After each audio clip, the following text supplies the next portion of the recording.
kepala, serabutlah ustaz, tapi saya usaha juga nak buat yang terbaik, insyaAllah. Sebab jangan tunggu kita khusyuk baru kita nak sembahyang.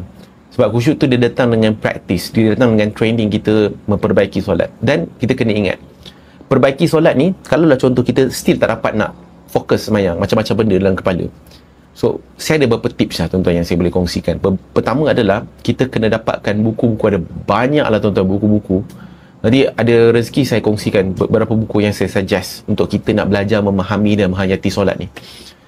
Jadi, kita kena mula untuk memahami perkataan-perkataan yang kita sebut dalam solat. Apa maksud bila kita baca doa iftitah? Allahu akbaru kabira walhamdulillahi katsira wa subhanallahi bukratan wa asila. Itu apa maksudnya? Kan? Jadi kita nak tahu juga apakah message dan hikmah di sebalik perkataan tersebut. Supaya kita ada feel bila kita bercakap dengan Allah Subhanahu wa taala. Sebab itulah conversation satu hamba pada Rabb dia. Dan sepatutnya itulah momen yang sangat nikmat. Bila kita boleh mengeluarkan, bercerita dan juga kita membaca bacaan tersebut.